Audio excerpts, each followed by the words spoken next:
What's up you guys, it's Joelle. Welcome back to another Dartmouth related video. My last Dartmouth related video probably for quite some time.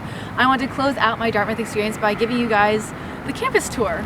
According to Joelle, this is a little bit more personally focused. I know a lot of my videos, I try to make it geared towards applicants and people who might be trying to learn a lot about the college, but this is really just going to be sharing the ins and outs of the spaces that I spent a lot of time in that maybe I didn't necessarily feel the need to share, but still hold a lot of personal significance to me. So I'll just be taking you guys around some of my favorite spots on campus or my least favorite spots on campus and sharing a bit about what that space means to me and why I'm going to miss it. This is really just how I want to close out my time here at Dartmouth. I leave and graduate in the next 2 days. I'll be off campus for quite some time, and I wanted to be able to share this lovely place for you. And thank you guys for joining me along this wild college journey that most of you guys have been following for the past 4 years. And this was inspired by actually a Best Dressed who filmed a sort of similar end of college wrap-up video. And yeah, I just wanted to pay my respects to each of these places and share a little bit more about my life that I don't normally display in my videos. So let's get started. So it only seemed appropriate to start out this tour with my freshman dorm, Russell Sage. This is really like the origin story. So many things happened here, learned so many very, very valuable lessons, a lot of firsts. Obviously first dorm, but also met some of my very first friends that stuck with me throughout all of college. First frat band, uncomfortable dance party in Russell Sage basement, right down there through that window.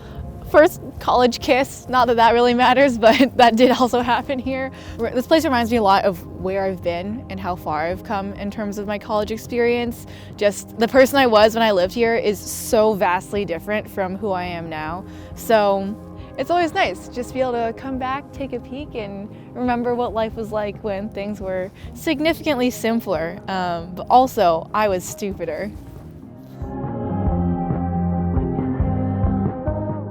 So here we are on FFB. As much as I like to pretend like I might have studied in the prettier parts of campus, this horrible fluorescence was actually where I spent most of my time working. I slaved over so many classes here, from CS1, my freshman fall, to like Econ 26, which was my finance class that just wrecked me last year. It was interesting because I feel like so many fond memories were actually built in commiseration and camaraderie here in FFB. This is like definitely like the FaceTime year, like louder part of the library, which helps me stay awake when I'm doing work.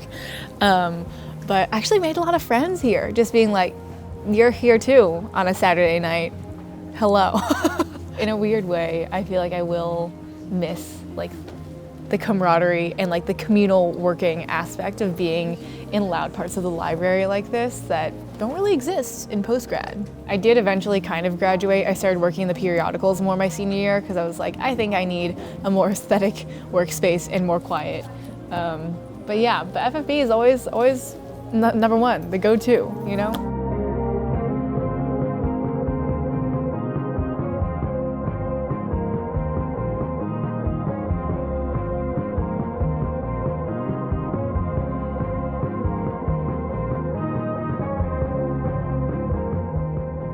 So now we are here in Sudikoff, which is the very, very sad, depressing CS building. I'm not a CS major, but I was a digital arts minor, so that meant that this room was where I came to spend many, many late nights working on projects. It definitely is slightly triggering of just like it being so sad sometimes and working on projects where nothing works, but also the location of a lot of great accomplishments and a lot of really satisfying work that I had a really tangible product of at the end of the struggle. So yeah, I wanted to give a little shout out to my digital arts professors, Lori and Professor Mahoney and Prof Pat, who taught me a lot of creative confidence, which is interesting in the CS department. You don't normally think of that, but really I learned so much about creating my own projects and being proud of my work through digital arts. And since I'm not gonna walk all the way to Thayer, which is the engineering building where I took all of my design thinking stuff and TA'd for the design thinking class, quick shout out to Professor Roby and Eugene, who teach design thinking here at Dartmouth, who also helped me really expand my mind in my understanding of design and the future and what innovation looks like. So A lot of learning has happened here. I honestly am gonna miss like the late night grinds in Sudikoff. Not really, but kind of.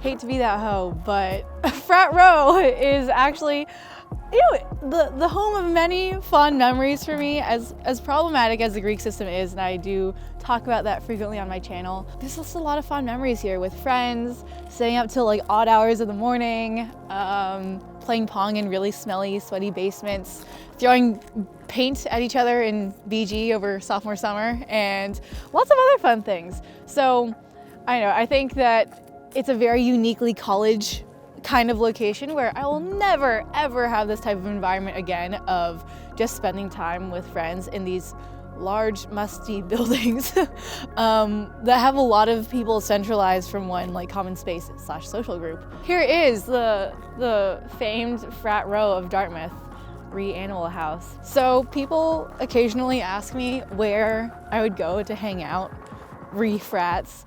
So finally showing you guys, BG was the place of a lot of friends, a lot of artistic friends, a lot of good times. My sorority would have joint meetings with BG for every big weekend. KBEAUTY was also the frat that my boyfriend was in, so went there quite a bit and would play pong and just chill and be unintimidated, because KBEAUTY was not an intimidating place, especially for underclassmen girls. Apparently it's changed now. I don't go out anymore, so I wouldn't know. And lastly, Beta. This is probably where most of my 19 friends had rushed, my 19 guy friends, so spent a lot of time here as well. I don't know if I'm allowed to be up here, to be honest. Let's go down.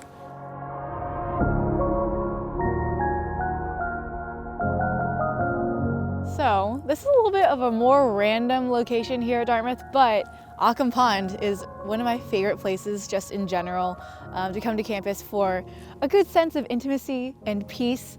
My mom took me here on a walk before she dropped me off for trips my freshman year. So this is the first place that I cried about leaving my family and leaving for college.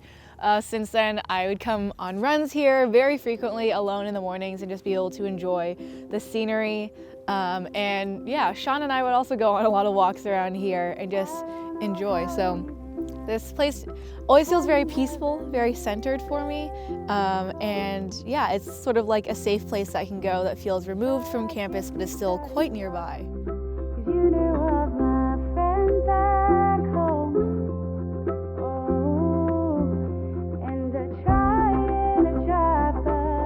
Sarner Underground is this random little underground space right next to FOCO, and it is also the place where I had my first dance practices and spent a lot of time here dancing throughout college. It just represents to me a space where I can be creative with my body and physical expression, and it's a place that I feel like I found a lot of peace being alone and coming here in the early mornings, sometimes just to choreograph or practice dances by myself. And it was so lovely to be able to have a space with a mirror and speakers. I could just plug in my own music and blast it and jam out by myself. So definitely gonna miss having a space like this here after I graduate.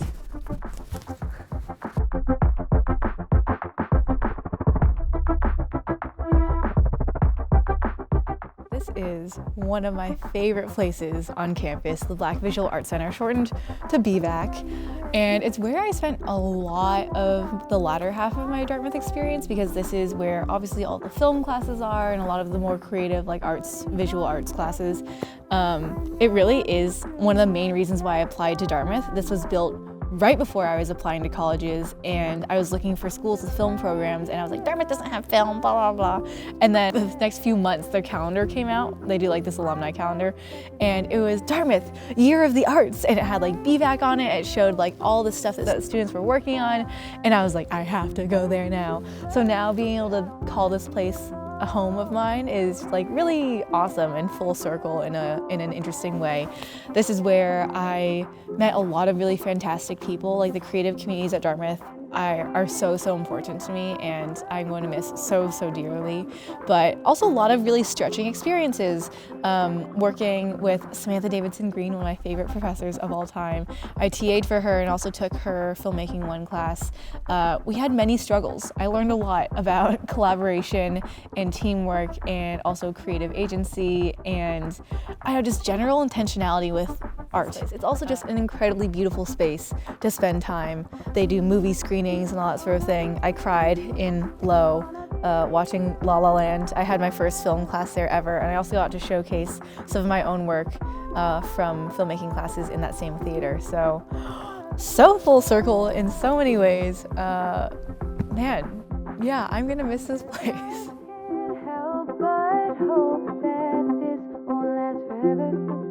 So for our final location, we are here at my sorority of all places. This is actually where I live now.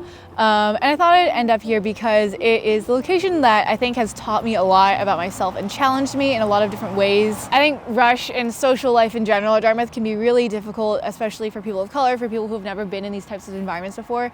And there are a lot of insecurities that were bred in this space, but I think that it's a really triumphant place for me as well, because after multiple years of not feeling like I belonged at Dartmouth or in this house or in general, I feel like now I can really confidently say that I do have a place for myself here. I made a space for myself here, and I made some absolutely fantastic friends here that I never would have met had I not pushed myself in entering a place that I knew that I wasn't really going to be very comfortable in.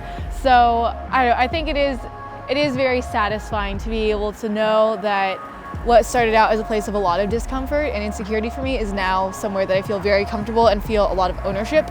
So very happy to have ended up my Dartmouth experience here where I am now, and yeah, it makes it very satisfying to be able to look back fondly on things that maybe didn't feel so fond at the time.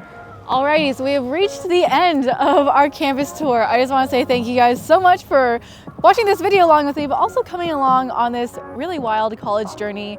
I've tried to document it for you guys as well as I can, and also document it for myself, because I know there's a lot of fond memories to look back on. However, I am also so excited to see where life takes me next. I know that there will be only more and more wonderful places to build wonderful memories, and I hope to be able to continue to share those with you guys through whatever platform I so choose in the future. Love you guys. Thank you so much for watching. Jesus loves you, and I'll see you in the next one.